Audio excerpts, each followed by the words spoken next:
lo primero que hay que tener en cuenta cuando se lidia con asuntos de intimidad y de intimidad personal o el derecho al honor es esta ley orgánica que es del año 1982, donde pues ya se nos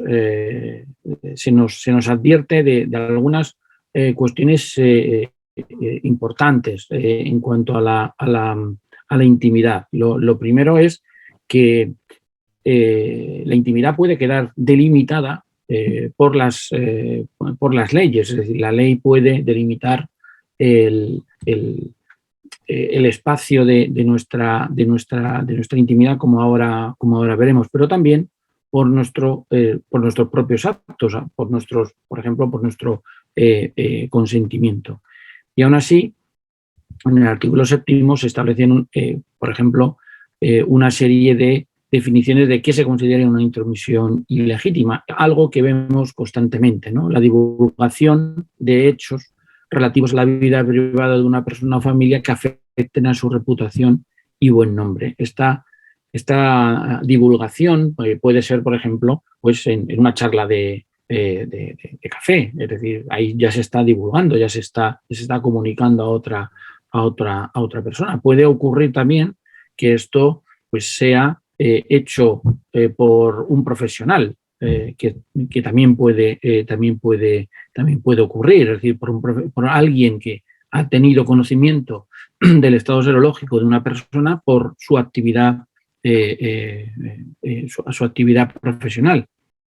O también una cuestión que es muy interesante, la imputación de hechos a la manifestación de juicios de valor, la dignidad, menoscabando su fama o atentando contra su propia estimación. Por ejemplo, llamar a una persona sidoso, ¿no? o advertir sobre el peligro que puede tener una persona, pues puede ser una intromisión ilegítima. En el ámbito laboral habría que tener en cuenta lo que señala el Estatuto de los Trabajadores respecto al respeto de la intimidad que tienen los trabajadores, el derecho que está reconocido en el artículo 4 y también, muy importante, el artículo 22 de la Ley de Prevención de Riesgos Laborales en cuanto a las medidas de control sobre la salud de los trabajadores.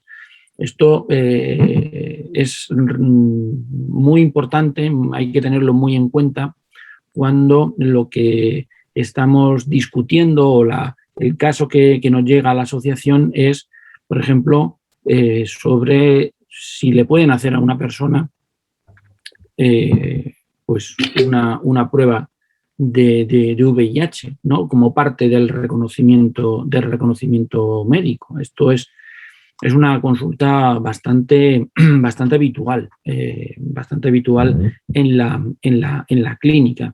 Este artículo, el artículo 22, además, fue objeto de interpretación por parte del Tribunal Constitucional en esta sentencia del año 2004, donde nos da una serie de elementos fundamentales. El caso era de una persona a la que le hacen, como parte de su reconocimiento médico, un análisis de drogas sin advertírselo.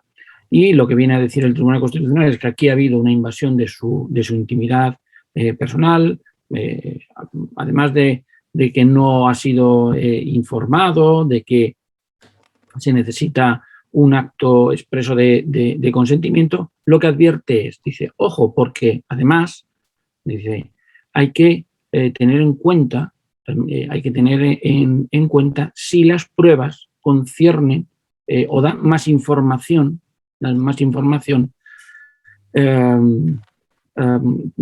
que la estrictamente sanitaria, ¿no? Es decir, que aportan datos sensibles, como dice, que pueden provocar un juicio de valor social de reproche o de desvalorización ante la comunidad. Bueno, no es necesario que os recuerde la importancia que tiene el estigma desde el punto de vista sociológico todavía en nuestro país.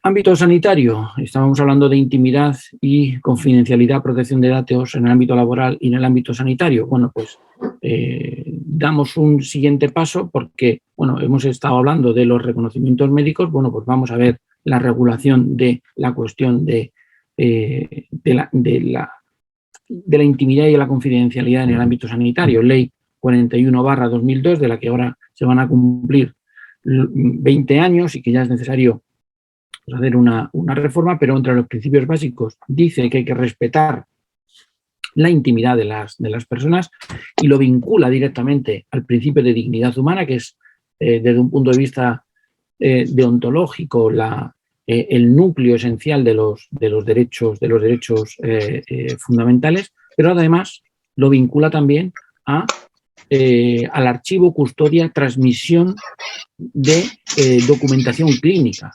Y aquí ya estaríamos vinculándolo al punto de vista de la protección de datos, de la confidencialidad. El artículo 7 es cierto que es un poco confuso porque el título habla del derecho a la intimidad, pero realmente es un derecho que habla de la protección de datos, porque habla del carácter confidencial de los datos referentes a salud, porque va a haber un tratamiento de datos como ahora veremos. En ese tratamiento de los datos, en ese derecho a la protección de los datos de carácter personal, de la confidencialidad de los datos de carácter personal, hay que tener en cuenta dos normas. Reglamento General de Protección de Datos, que es el reglamento del Parlamento Europeo. Aquí es importante no confundir el valor normativo que tienen los reglamentos europeos con el valor normativo que tienen los reglamentos a nivel interno. Juegan están en una escala distinta. Los reglamentos europeos son de aplicación en toda la Unión Europea, ¿vale? Además, de forma directa. Por eso, la Ley Orgánica 3/2018, si la leéis, hace una constante remisión, ¿vale?, al reglamento, porque en verdad no puede cambiar muchas cosas, ¿de acuerdo? Son las dos normas fundamentales que hay que tener en cuenta. Además, en el ámbito de la protección de datos está, yo creo que está institucionalizado en la Agencia Española de Protección de Datos. Como os decía, el derecho a la intimidad personal y el derecho a la confidencialidad o protección de datos están interconectados, pero son diferentes. Esta es una sentencia del Tribunal Constitucional donde, reitera esa jurisprudencia que establece, que dice, bueno, por un lado está la intimidad, 18.1, pero por otro lado está la protección de datos, que es el artículo 18.4, y además tienen dimensiones, como ahora veremos, distintas. Y eso hay que tener en cuenta.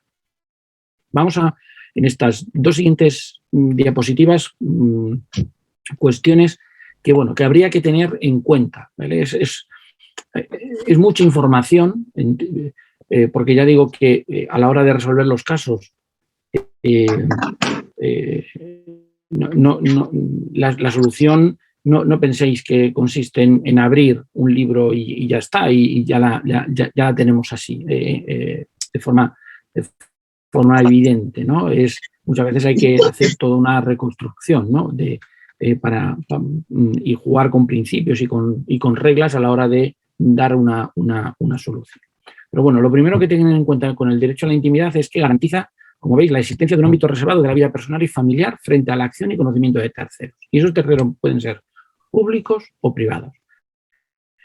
¿Qué significa esto del derecho como inmunidad? El derecho como inmunidad significa que yo soy inmune frente a, por ejemplo, si me quieren preguntar a alguien sobre mi estado de salud o me quieren preguntar sobre mi estado serológico o sobre mi religión o sobre mi ideología política. Eso queda.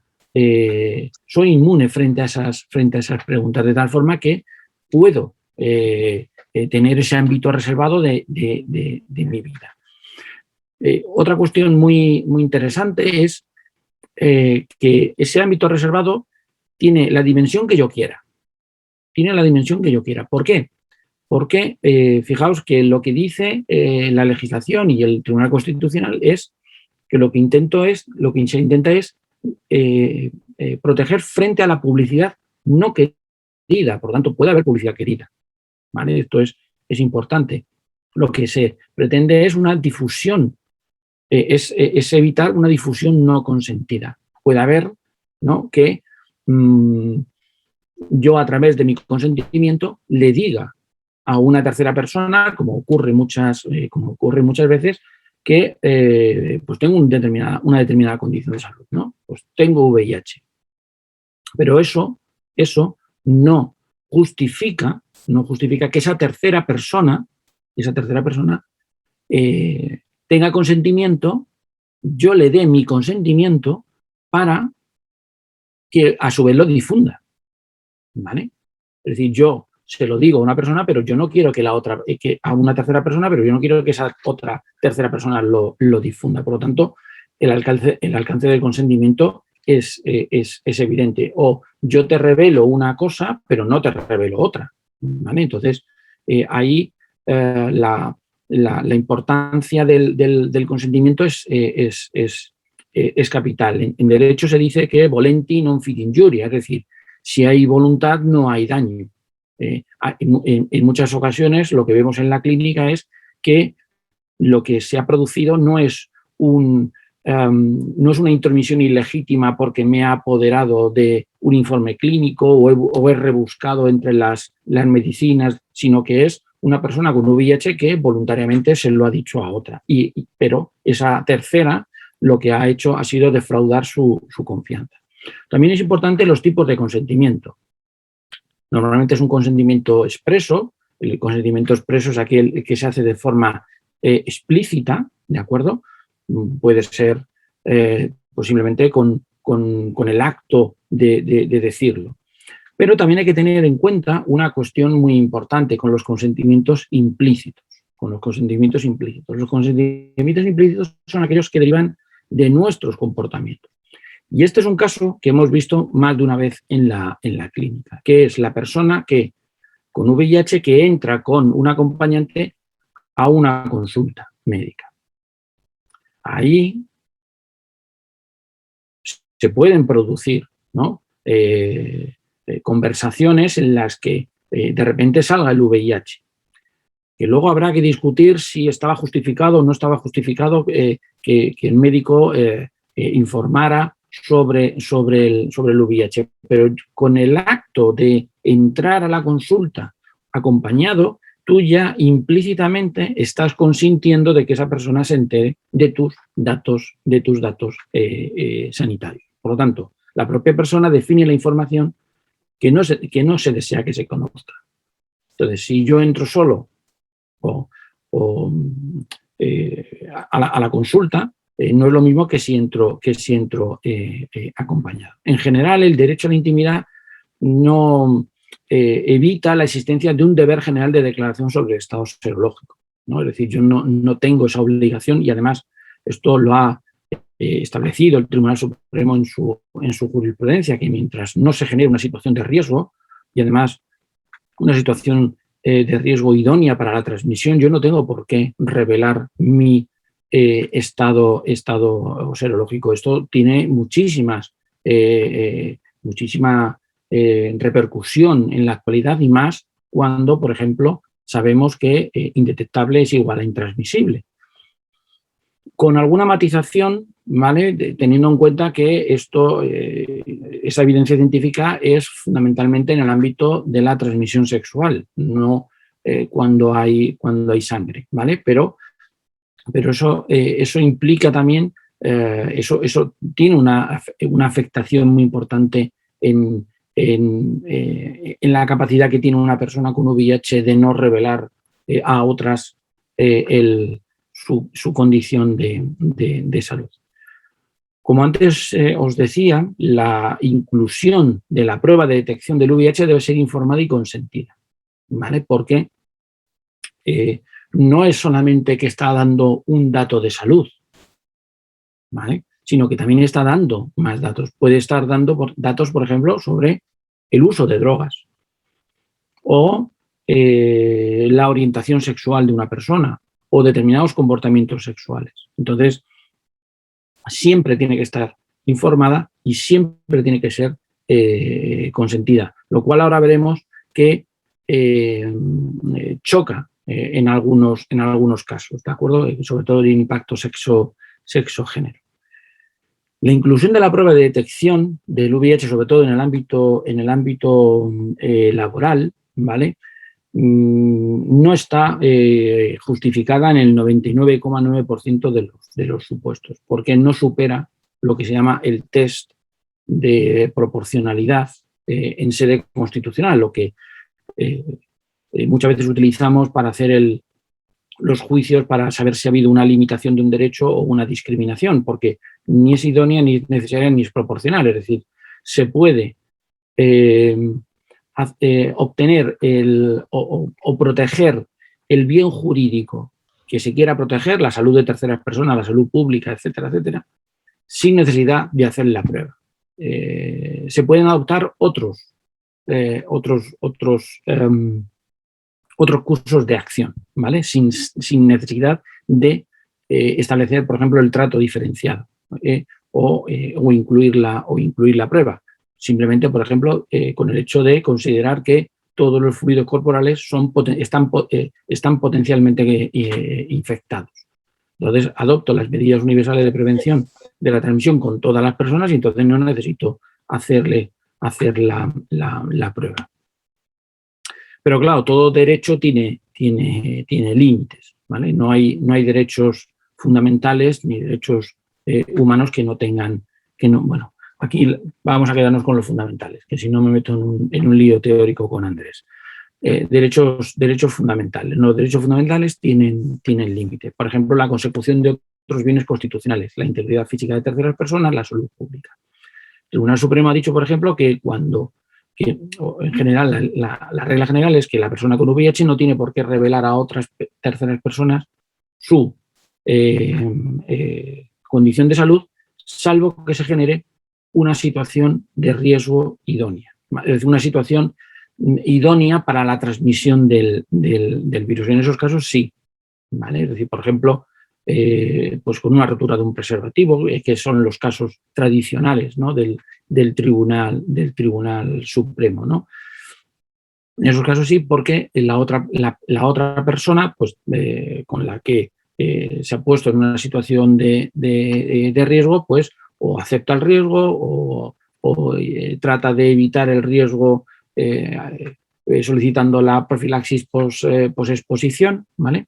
Lo cual no significa que por el simplemente hecho de ponerla en riesgo se esté cometiendo un ilícito penal, ¿de acuerdo? Porque en España tiene que haber una transmisión efectiva.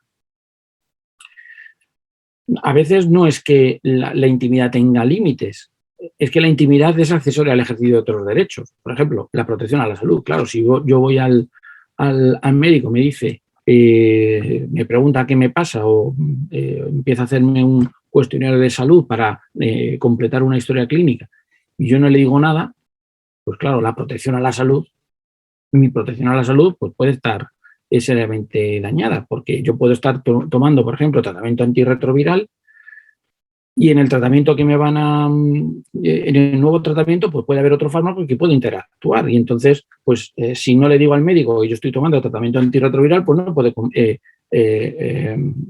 consultar la base de datos, ¿no? De la famosa la Liverpool, ¿no? Donde se establecen las interacciones entre los medicamentos. Entonces, a veces, claro, pues aunque yo no quiera revelarlo a terceras personas, hay momentos en los que, claro, si quiero, ¿no? La protección a la salud o obtener una información por parte, por ejemplo, de la clínica legal y dice, no, pues es que tengo una condición de salud, pero no se la quiero decir. Bueno, pues es que a lo mejor pues no podemos aceptar el caso en ese caso. La legislación también incluye restricciones a la intimidad en la contratación de seguros. Artículo 10, me pueden preguntar. Sí, me pueden preguntar y tengo la obligación de decir la verdad, porque si no pierdo la buena fe, ¿vale? Este es uno de los grandes temas que estamos viendo en la actualidad, la contratación de seguros. Luego, dos temas que ya vamos un poco pillados de tiempo, pero que son muy importantes y sobre los que hay que reflexionar más.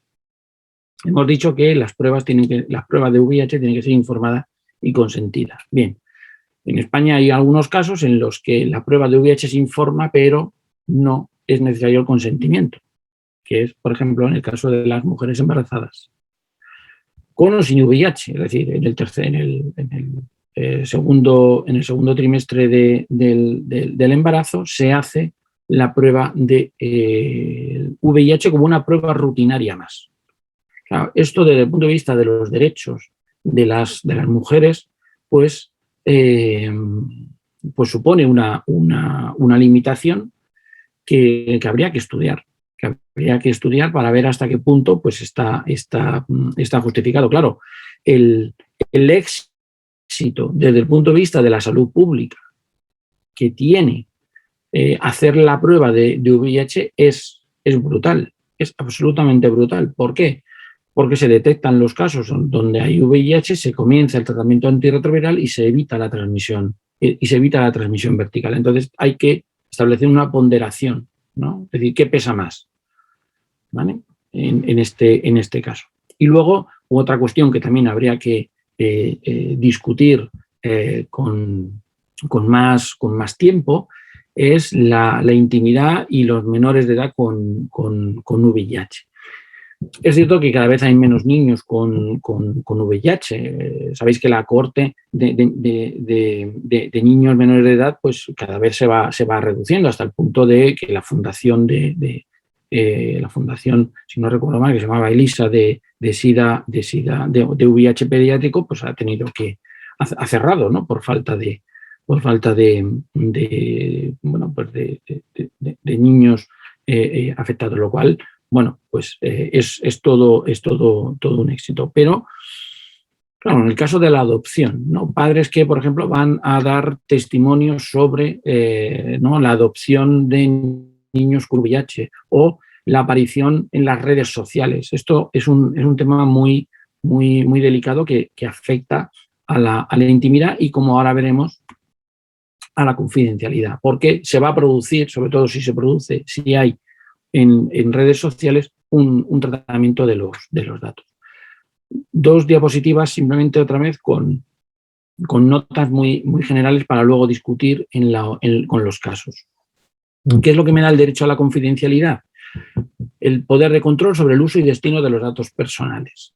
Pero los datos personales aquí no tienen por qué ser necesariamente íntimos, ¿vale? Fijaos que el dato personal es todo dato que identifique o permite identificar a una persona, ¿vale? Pudiendo permitir. Ahí tengo que revisar la redacción. La confección de un perfil personal. Fijaos que como dato personal puede estar protegido el DNI o incluso mi nombre, ¿vale? Mi nombre no es un dato muy íntimo, ¿no? Se puede conocer, pero el hecho de que, por ejemplo, una persona figure que participa en un ensayo, por ejemplo, sobre la vacuna de VIH o sobre el uso de la PrEP o sobre, ¿no? cualquier ensayo clínico con los nuevos antirretrovirales, ahí ya no es un dato íntimo, pero sí es un dato personal, ¿vale? Que identifica a la persona y me puede permitir confeccionar ese perfil, ¿no? Por ejemplo, para saber más sobre determinados aspectos de su vida, ¿no? Orientación sexual, consumo de drogas, etcétera, ¿vale? Por eso es un derecho más amplio, ¿no? Es decir, no afecta solo a datos íntimos, sino a cualquier dato personal y además confiere otros derechos. No voy a entrar aquí, son múltiples derechos que vienen regulados en el Reglamento Europeo de Protección de Datos, pero que son muy importantes, ¿vale? Es importante tenerlos en cuenta. Están a partir del artículo 12, me parece, del reglamento. Son los derechos de acceso, de rectificación, de supresión o derecho al olvido, de limitación del tratamiento, de portabilidad, de oposición, etc. Esto, en muchas ocasiones, nos preguntan si se puede eliminar el VIH de la historia clínica, ¿vale? Esto es algo muy interesante, ¿no? Porque, bueno, pues no quiero que aparezca. Ahí esa cuestión incluso de cuánto tiempo hay que pues guardar la historia clínica y demás es muy interesante. No confundir historia clínica con informe clínico, con certificado médico, ¿vale? Tratamiento de datos, y esto es importante. Tratamiento es cualquier operación en la que intervienen datos personales con o sin procedimiento automatizado. Es decir, un tratamiento de datos puede ser que yo coja un cuaderno y simplemente escriba, ¿vale? Es decir, que no es necesario hacer una base de datos, un Excel, ¿vale? Y luego es importante también tener en cuenta que, a diferencia de lo que ocurre en la intimidad, donde caben hay distintos tipos de consentimiento, vimos que había un consentimiento implícito. En la protección de datos tiene que haber un consentimiento expreso, manifestación de voluntad libre, específica, informada e inequívoca de aceptar el tratamiento. ¿Qué ocurre? Que, bueno, pues que esto pues no lo hacemos. Es decir, no lo hacemos porque leerse muchas veces las hojas que nos dan sobre el tratamiento de los datos y demás, pues es un auténtico calvario, ¿vale? Entonces, pues aceptamos, ¿no? O cuántos de nosotros nos leemos los formularios de las cookies, ¿no? de los ordenadores. Fijaos, y con esto voy terminando. En principio, el Reglamento General de Protección de Datos dice que queda prohibido el tratamiento de datos de salud, porque los datos de salud son una categoría especial de datos, ¿no? Son datos muy sensibles o más sensibles que el resto. Los equipara, por ejemplo, pues a los ideológicos, a los raciales, a los religiosos, ¿vale? Y entonces dice, queda prohibido. Dice, pero bueno, hay una excepción, claro, porque si quedaran absolutamente prohibidos, pues no sería posible, por ejemplo, la asistencia sanitaria. Pero dice, bueno, salvo que el interesado haya dado su consentimiento, y esto es importante por una cuestión que aparece en nuestra ley orgánica, que ahora os explicaré, aunque es una cuestión un poco técnica. Dice, salvo que el interesado haya dado su consentimiento, sea necesario para proteger intereses vitales del interesado, de otra persona física, de fines médicos, preventivos, de diagnóstico, para evaluar la capacidad laboral del trabajador. Dice, ahí en esos casos sí que es posible el tratamiento de datos. ¿Y qué es lo que ocurre en nuestra legislación? Nuestra legislación dice en el artículo 9 que hay una serie de datos sobre los que no puede haber tratamiento, ¿vale? Salvo que lo autorice una ley, ¿vale? Y que el hecho de que una persona haya consentido, ¿vale?, no es suficiente, sino que tiene que haber una ley que permita el tratamiento, ¿vale? Bueno, pues esa disposición, esa previsión del artículo 9 de la Ley Orgánica de Protección de Datos no se aplica a los datos de salud porque no están incluidas en ese listado de categorías especiales. Y un aspecto fundamental, es cierto que es un principio, ¿vale? Y luego, si queréis, podemos discutirlo con los casos, la distinción entre los principios y las reglas, ¿vale? Pero es el principio de minimización. En protección de datos, cuanto menos datos se pidan, mejor, ¿vale? Porque nos dice el artículo 5 del Reglamento General de Protección de Datos, del Reglamento Europeo. Dice, los datos personales que se vayan a recoger deben ser adecuados, pertinentes y limitados a lo necesario en relación con los fines para los que son tratados. Claro, aquí esto hay que interpretarlo muy bien, porque claro, en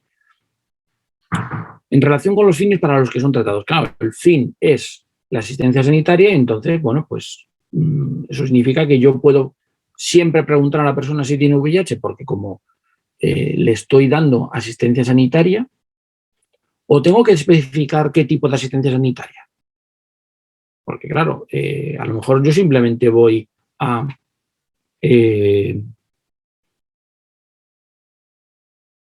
un fisioterapeuta. Un fisioterapeuta es un profesional de la salud, según la Ley de Ordenación de Profesiones Sanitarias. Me puede preguntar un fisioterapeuta si tengo VIH, claro, si el fin es recibir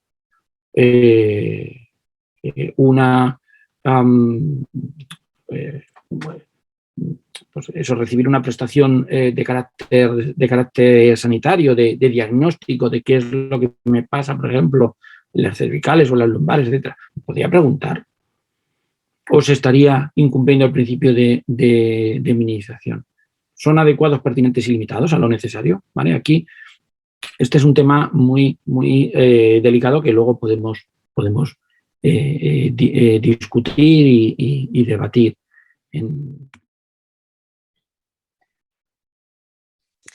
Muy bien, pues son las 12:10, nos hemos pasado un pelín. Sé que han quedado cositas por debatir, pero es el tiempo que teníamos. Desde CESIDA, agradecer por supuesto la participación de todas hoy aquí, de nuestros expertos y expertas por acompañarnos y enriquecer el debate y explicarnos el artículo 18.1 y 18.4 para que lo entendamos todas.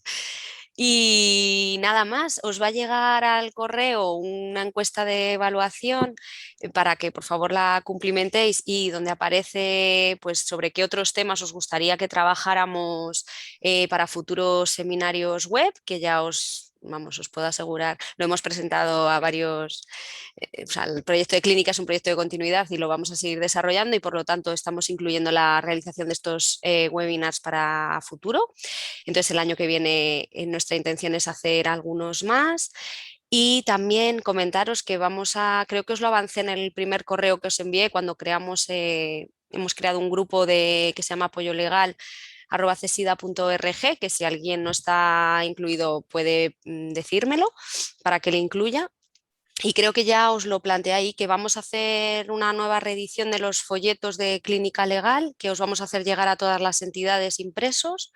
Y hemos trabajado también en la elaboración de una nueva página web específica de Clínica Legal, donde ahí tenemos muchísimos documentos e información relevante que ya la tenemos lista a falta de la autorización del Ministerio ya para lanzarla, que esperamos que sea este mes, que os llegará igualmente por nuestra parte la comunicación. Y no creo que no me dejo nada más. No sé si Miguel Ángel y Andrés o cualquiera, Paulina, Berta y Alina, queréis decir algo antes de terminar. Y si no, pues lo dejamos aquí. Bueno, Nos gracias vemos. a todos y a Exacto, todas gracias por participar. por estar esta mañana con las dos clínicas que hacemos este trabajo y daros las gracias por la confianza. Sin vuestra confianza no sería posible. No hubiéramos llegado tan lejos y bueno, os debemos pues todo. Gracias. Gracias a vosotros. Gracias. Muchas gracias. Muy interesante. Pues lo dejamos aquí y nos vemos pronto. Gracias. Gracias. Gracias. Adiós. Gracias.